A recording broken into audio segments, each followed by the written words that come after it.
Hello, I'm Corey, and this is Creating with Scraps.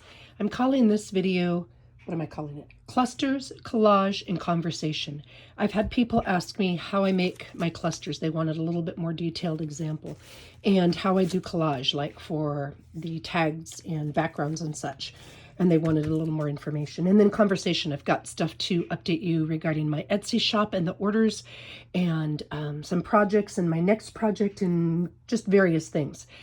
And that's where I'm going to go from here. So, sorry, I'm going to get something that I forgot to grab on the other side of my room before I started. So I'm going to try to quickly go through all of that stuff and honor your questions and your time. And Jamie had a question regarding how to do something, and I wanted to step it out. All right, so first, clusters. I really enjoy making clusters, and there are lots of videos. Artie Mays does a great job on a video. Hers are very, very different than mine in my process, but she does a fabulous job. And Gail does a great job. Tracy from Love Junk Journals. I mean, I could go on and on. There's a ton of people who do a really good job of explaining what a cluster is and how you use it. I do mine a little bit differently, that's all.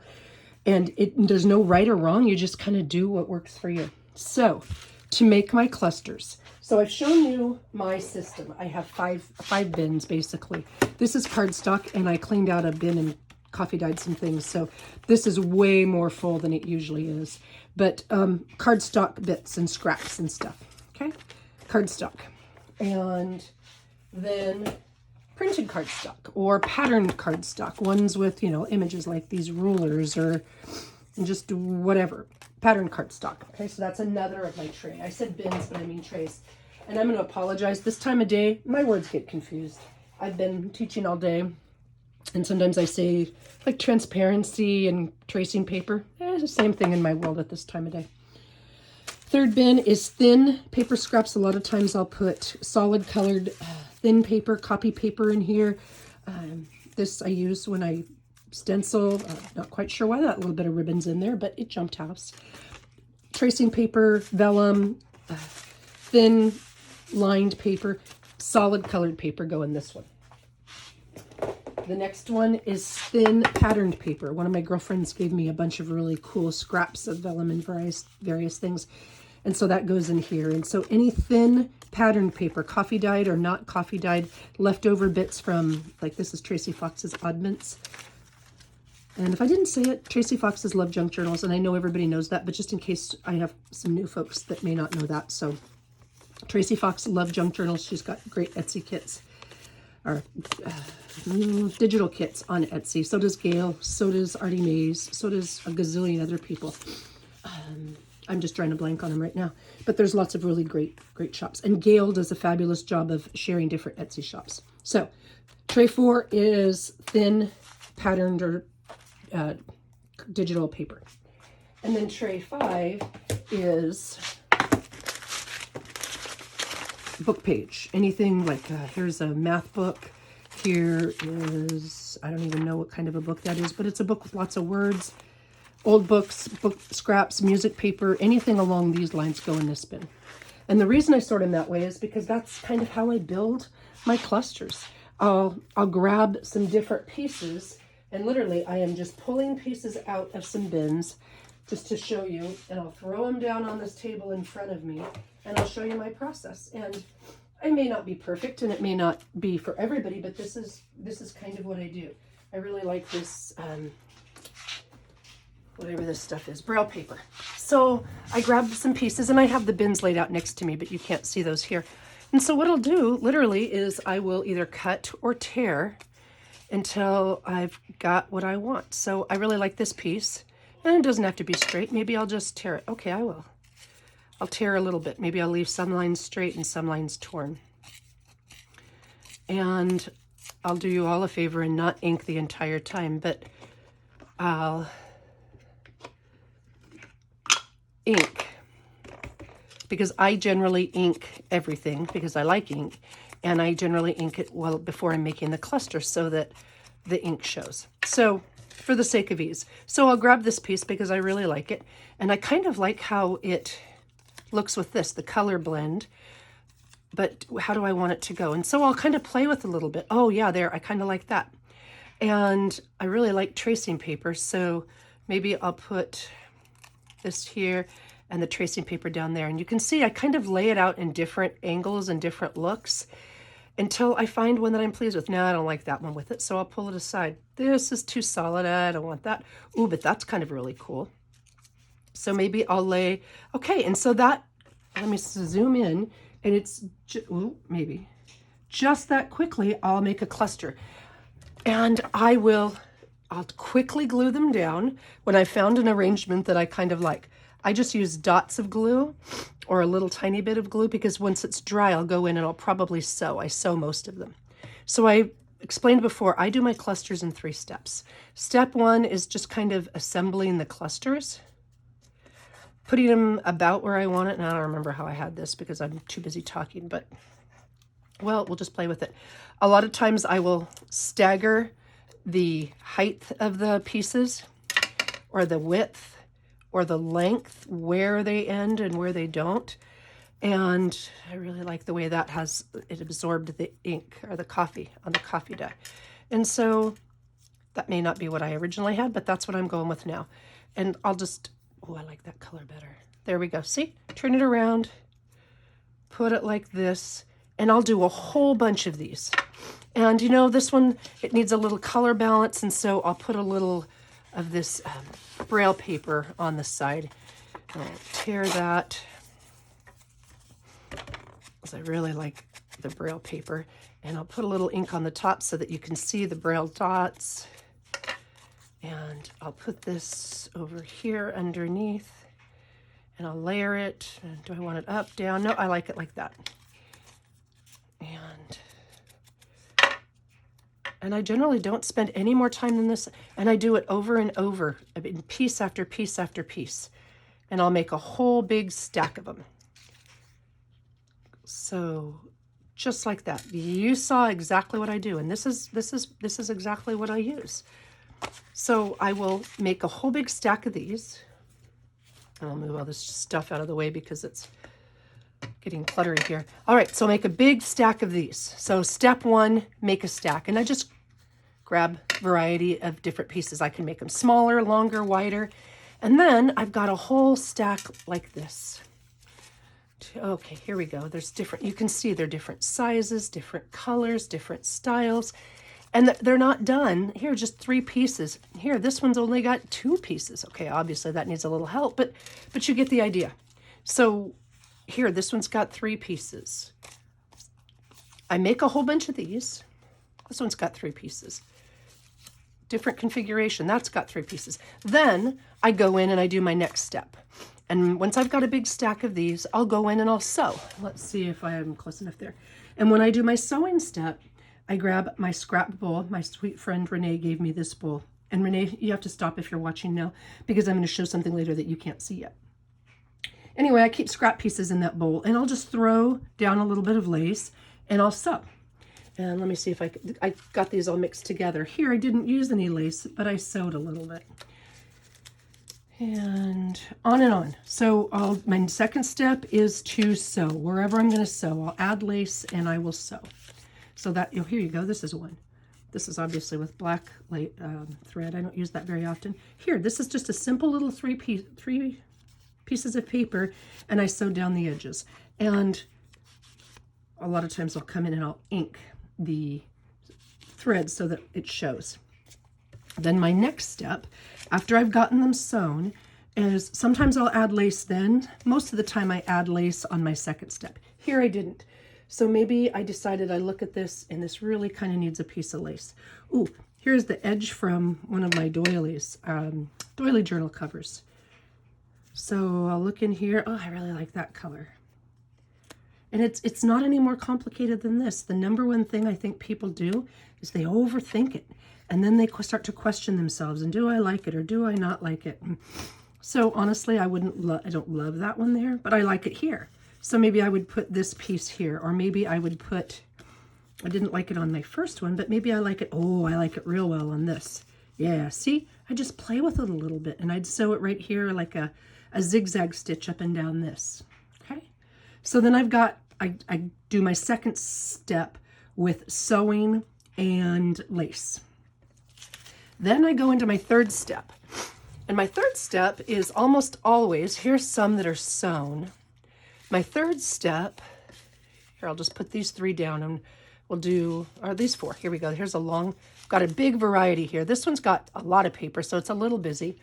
I would probably tone it down a little bit, maybe with some lace. Maybe not that lace, maybe that's too thick. Maybe this one. Oh, I kind of like that. And then I would sew it down here just to kind of, you know, take some of the emphasis off of all of that different paper. I've got maybe too much paper on here. So even if you don't like it initially, you could like it down the road after you've changed it up a bit. Oh, here's another itty bitty one. I wanted to show that one. So these are all sewn. I haven't, well, you know what the heck. I normally sew it, but for the sake of quickness in here, this is just Fabri-Tac. I just like this container. And I will Fabri-Tac this. Literally, it's a scrap of doily is my guess. Just a little leftover bit. And I save. I mean, when I tell you I save, I do. In fact, let me dig to the bottom to get a little itty bitty piece to show you what I'm talking about. Of course, it's not coming to hand because here we go. Here's a little itty bitty piece from the bottom of my bin. Maybe, you know what? I like that. So I'll put it right here. Again, I just don't overthink it. And is there a top or a bottom on this? I don't know. Don't overthink it. Just do it. All right. And let's see. So I've got lace on 3 of these. Well, gosh, since we're here and we're doing it, we might as well put a little bit of lace on the other 2. Oh, look here. This is a bit of... Oh, that's pretty. Okay, let's see. I'll put a little bit of leftover fabric. Look, things you'd throw away. I'm just going to put them down here. And the writing is upside down on that, so I'm going to turn it around. And I don't like the white for that one, but that's big. Oh, this is pretty. Maybe I'll put a little bit of this on here. Oh, yeah, that's the ticket. Cut it. Again, don't overthink it. Do I want it on the top like that? Do I want it on the side? Do I want it right here where I sewed? I think I like it right there. I've got it not satin stitch. What is that? Zigzag stitch right there, but I'll just cover that right up and put it down there. Raw edge. That's simple. So there's step 2, sewn and laced if I'm going to lace it. Then I go to step 3, and I'm going to move these bins and show you what I've got. I did clean up just a little bit on my sorting bins. I kind of went through them a little bit and sorted them a little bit better. I'll pull these aside. So I've got tickets. I've got a variety of like coffee cards or tea cards or digital printables. These are almost all conversation cards or vocabulary cards. Here's tags in all different sizes from itty bitty to a little bit bigger. And then these are the printable coffee card things. So I've got this, and I'll use that. And then in my other bin, because I've got 2 of these, I've got more tags, Tracy labels. Now, when I say Tracy labels, most of these are Tracy Foxes, but some of them are from Anna from Pink Monarch, something. Pink Monarch. I'll try to remember it and link it below. And then some of them are from Andrea at Artie Mays. And I think maybe Tina at Shabby Dabby Doodah, though I doubt it. I think it's just her birds. But there's all kinds of sources. And then some flower die cuts. These are my regular die cuts for tabs and tags and such. And then these, I gave away almost all of my paper flowers simply because I was finding that I never used them. But this bin I got in, I don't even remember what it was. So I think maybe somebody gave it to me in Happy Mail. And I dumped this whole thing in a bin of coffee, and I absolutely love the way they came out. So now I've been using these. So I'll put these to the side, and then I'll just think, what does this one need? And I'll find a die cut or a label or something. Oh, look, now see, that's really pretty, but look, the flower disappears on the lace, so I'm not going to use it on that one. But the flower looks kind of nice there, and even then, it still kind of disappears a little bit on that, so maybe I wouldn't use this one here. But maybe this one, I would. These are the die cuts I made in my previous video, and I didn't show everybody them finished. Oh, but I kind of like that. So maybe I'll just glue that down. Ticket here, people, is don't overthink it. Or maybe, oh, I really like it there. I like how it stands out against that orange. So I'll glue this here. And then I'll come in and I'll play around. Oh, look, that Tracy label's too big, so I won't use that one. But she's got lots, and so I'll go and get a smaller one. There you go. I like that. Okay, I'm going to do it. I'm going to glue this down. Glue, just a little art glitter glue on random bits. Little art glitter glue. And I'll just, that is why I have this, so that I don't continually throw my sponge dauber or ink blending tool on the floor. And I will take this little label and I'll ink up the edges in my fingers. And I will put the label on here. All right, and that is one mostly done. Now I've already, I don't know if you can see it, but I've already put glaze on the top of this die cut flower. So I want a little bit of glaze on the top of this, and it takes, oh, that's not straight. See, there you go. That's why you need to look. I can come in and fix it. Yeah, that's straight. Okay. And then I'll come in and I'll put a little bit of crystal lacquer or Nouveau crystal glaze on top. And then I'll put it aside because it takes a little bit to dry unless I use the heat tool, and then it gives it a little bit of different texture. And that is one cluster, and I'd call that one done. So it may not look like much when you start, but after you keep adding the layers, you kind of get a little bit of different images. So this one with the lace, oh, way too busy. See, I don't like it, so I'll toss it to the side. Maybe this one needs a Tim Holtz, but I see the colors are wrong. Oh, but that's fixable. So I'll grab, that's not my paper to ink. I'll put this aside here. I'm not going to do all of them, but because you're getting the idea, but I'll take this and I'll pop this out. I like the color with it, but it's just too shiny, too shimmery. So I'll take my emery board. Am I even remotely in frame? Sorry, guys. I'll take my emery board and I'll tone this down a little bit. Sanding block works well too, just a scrap of sandpaper. I'd use 120 grit or better, but you know, you get to use what you want.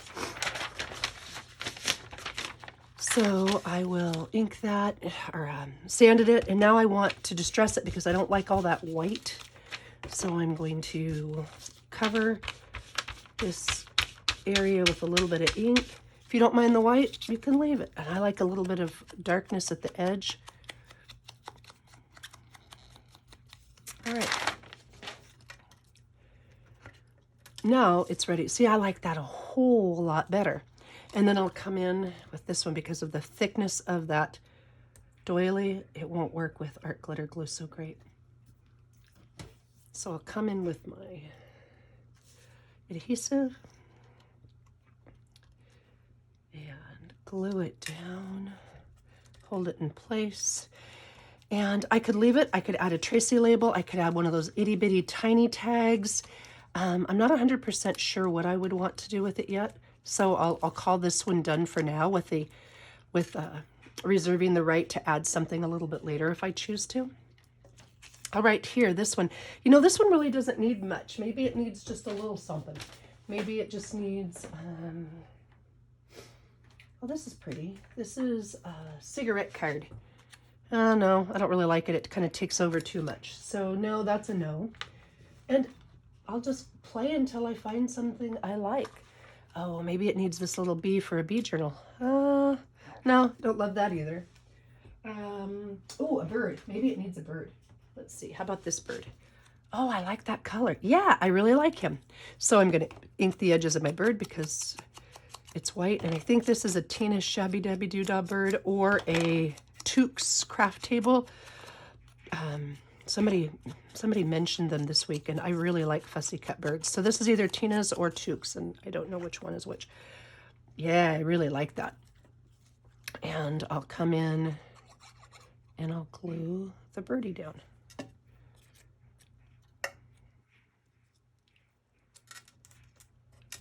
Okay, and so there's 3 clusters done.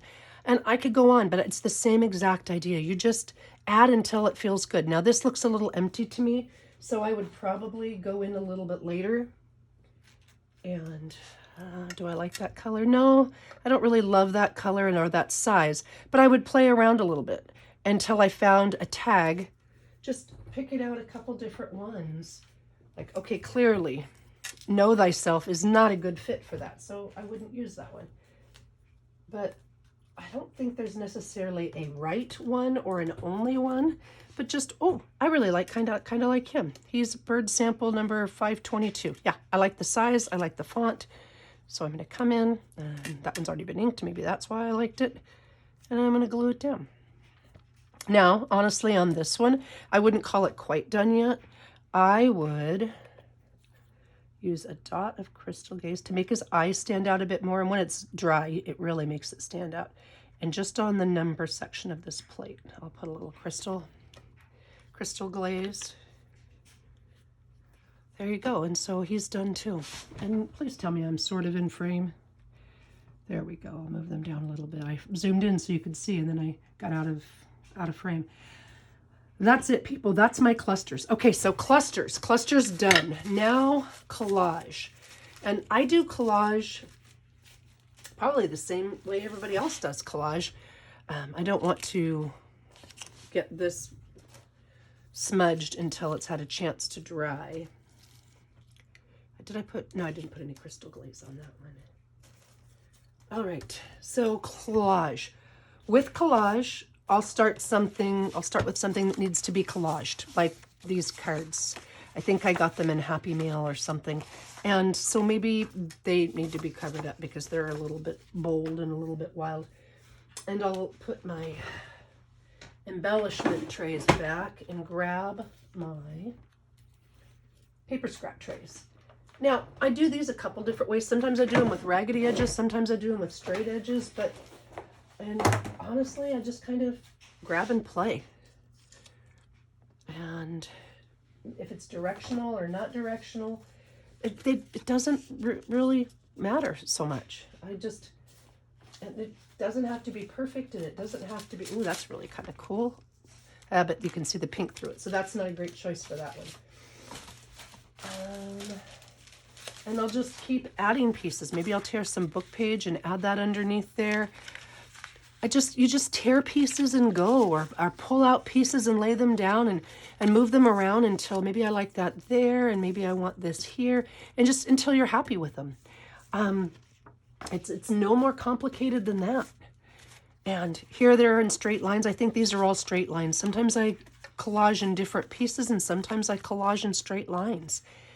And I do it the same way. I lay them down and let them dry. And then I come in and I sew them and I add little pieces of lace.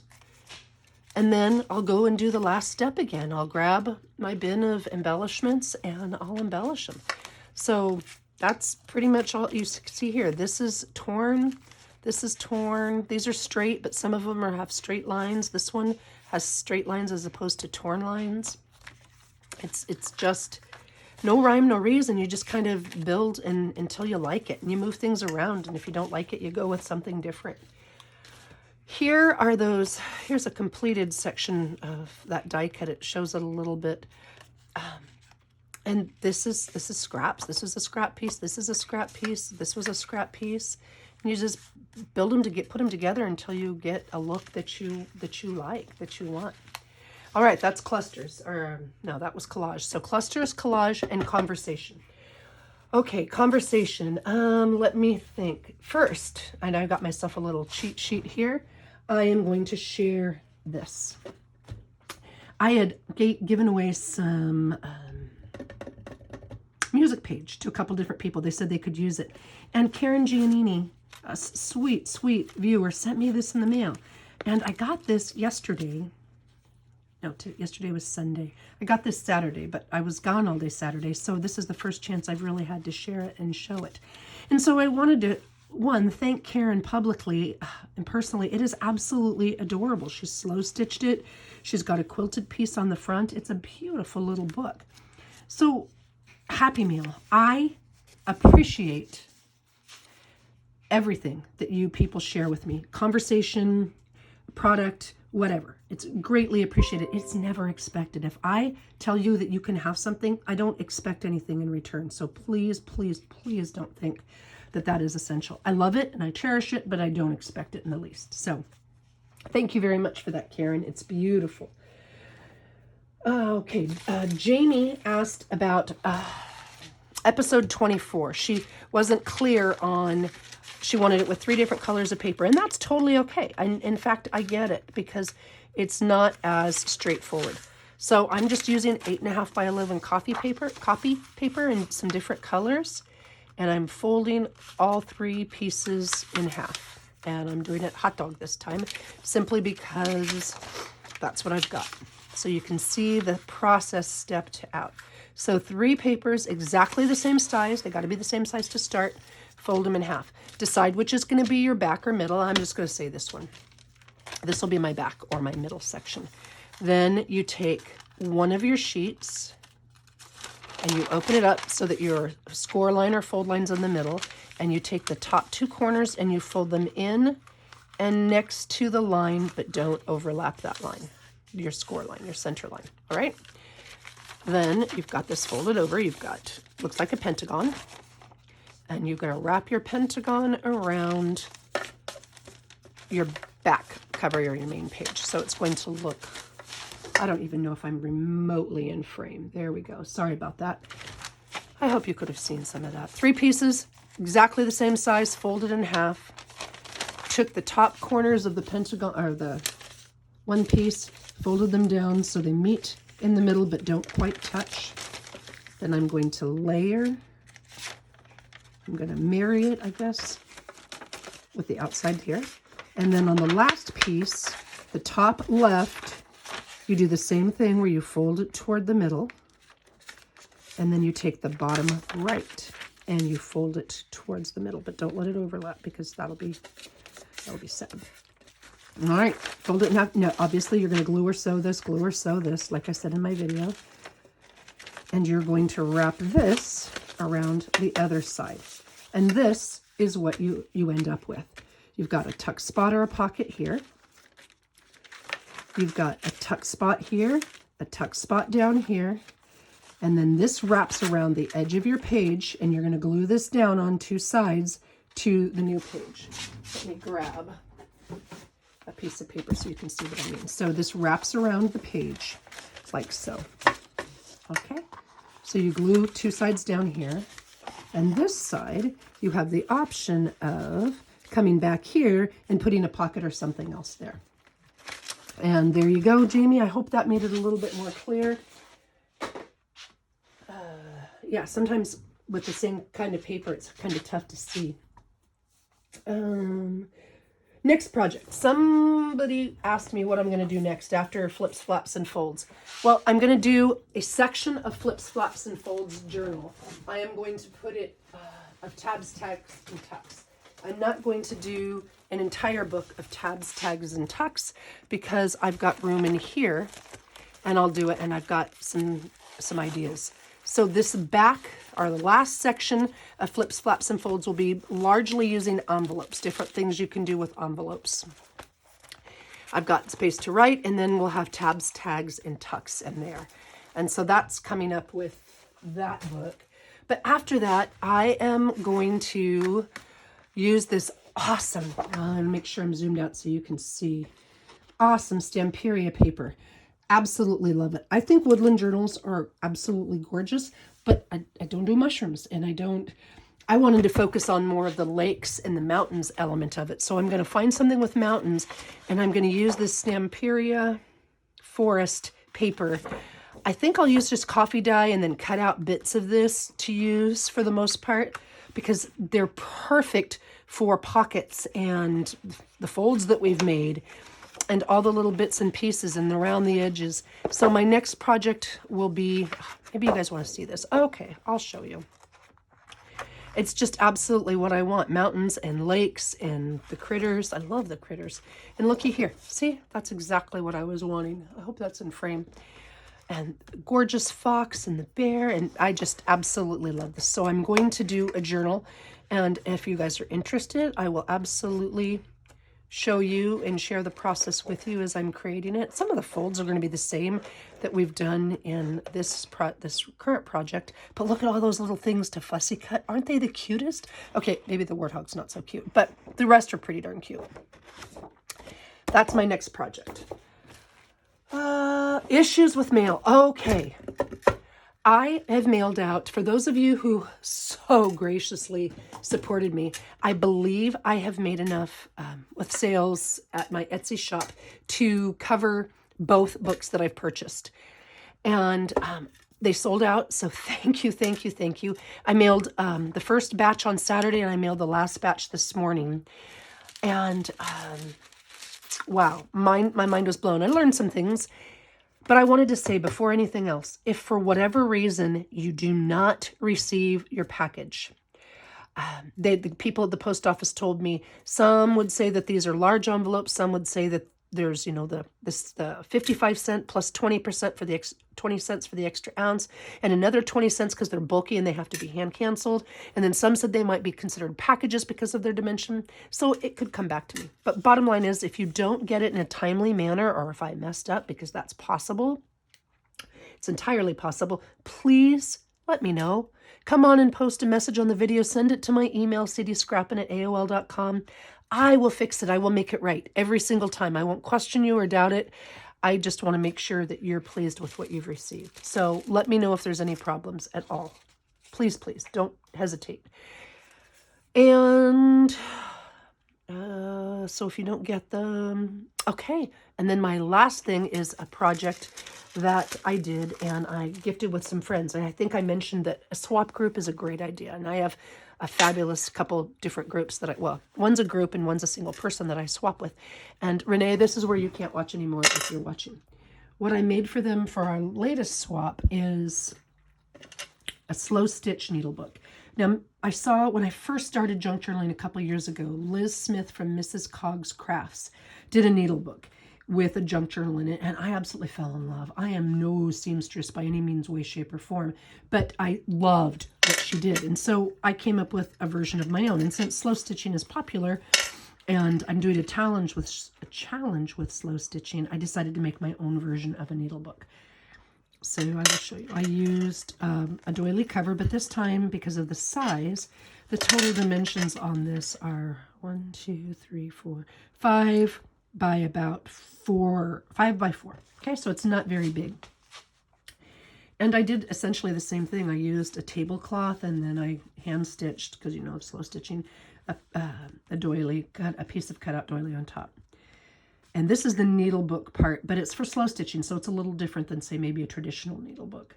And I love the raw edges, so I kind of left the edges raw.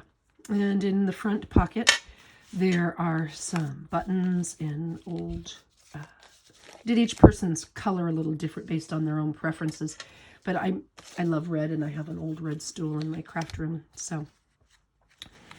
buttons and snaps. And then I did a slow stitch sample. Okay, so this was the first one, and I learned after, but I listed some of the different slow stitches: the running stitch, and see if I don't remember, back stitch, split stitch, stem stitch, chain stitch, and French knots as my favorites. There's some French knots. I'm not great at this, but it's fun, and you don't have to be great at it to have fun. So place in there a coffee card, but just a place to put some notes and list your projects or what have you. So I put this in the front of each book. And then different kinds of needles, the things you learned that you never knew. Milliner's needles are long, straight needles with the eye the same width as the shank, so that you can do those things like French knots and those nasty little bullion bits. And then embroidery needles and quilting needles. So this has 3 different kinds of needles.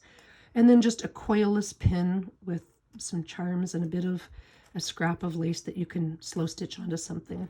Bulb pins, and then I tied on a little bit of charms in there. And then here, this is a seam ripper, and I was so excited. Whoops, sorry, I hit the tripod again. A little itty bitty seam ripper because so as you sow, so you shall rip. Anyway, seam rippers in there and some more little charms tacked onto the top. Let's see if I can go in a little bit more, make it show closer.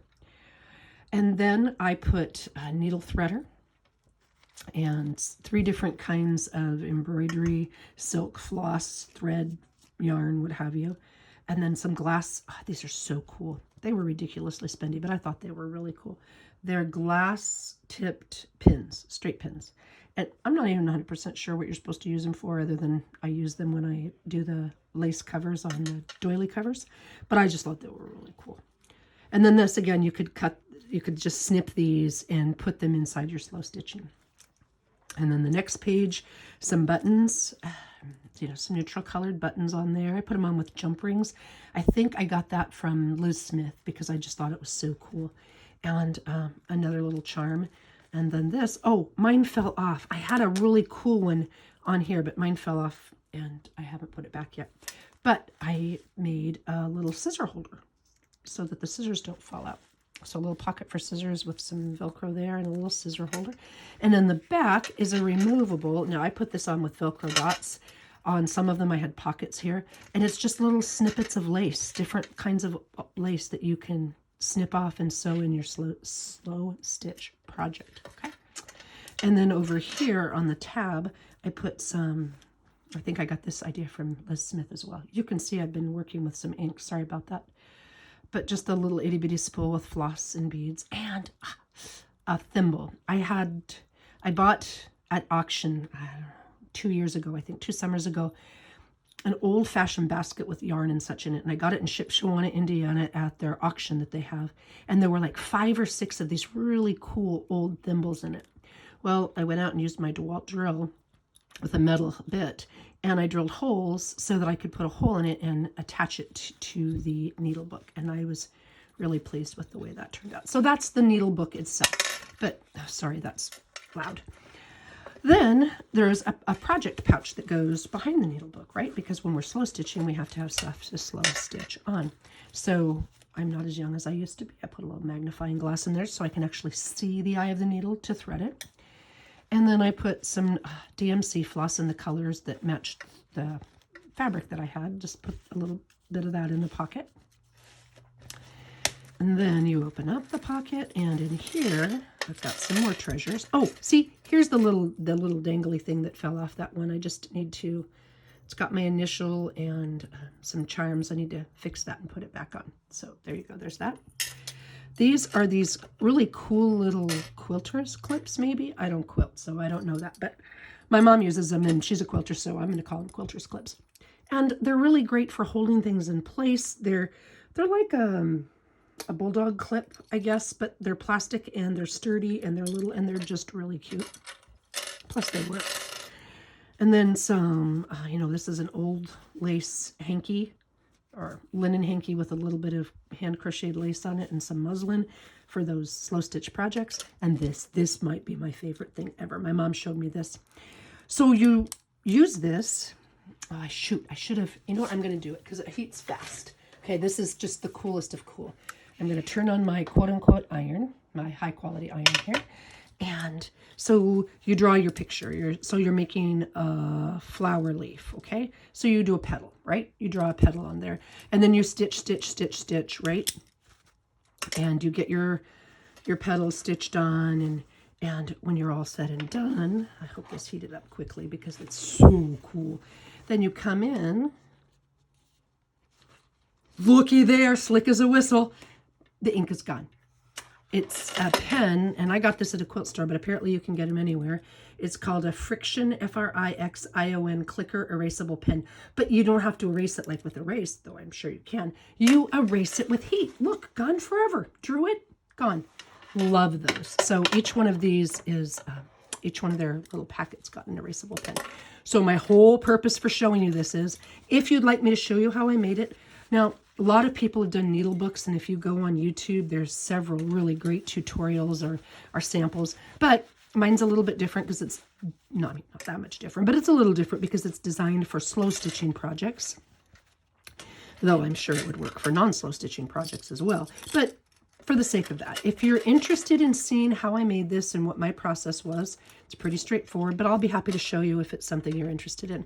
So make sure you put, if you listen to this long, holy Moses, 40 minutes. Oh, well. Anyway, if you are interested in this, put a note below and I will be happy to show you. I'll make a future video. And I think that's it. Clusters, collage, conversation. I covered the Etsy store. Oh, one more thing. I knew I forgot something. Okay, so most of what I have left, and I cleared out my stash, but I do have, and these aren't done, but I have tags and clusters left. And one of my really good friends, I had told her what I was doing. And she said, you know, maybe some people can't afford $10 and maybe some people feel like they missed out since you sold out so quickly. So why don't you, because it's one less spendy to mail, it should go into the 55 cents. Why don't you finish up some tags and clusters and do 2 for $5 to give other people the opportunity to support the books, because we'll be getting a new book and we got March's book, but we'll be getting a new book in April, to allow them to support it, and 2, maybe the lower cost will be able to include more people. And I hadn't really thought of it that way. I don't want anybody to feel burdened or pressured, but at the same time, some people might want to join in or contribute. So I think I will do that. It won't be for a little bit because I'll have to put them all together, but I will offer in my Etsy shop, which is Creating with Scraps, a 2 for $5 option where you'll get a tag and a cluster in an envelope, and I have some smaller envelopes that'll work, and I'll sell those for $5. So I think that's it. If you made it this far, thank you. And I really hope I answered every question. If you have another question that I didn't cover, please put it in the box below, and I will do my very best to answer it, because no secrets. Take care and happy creating.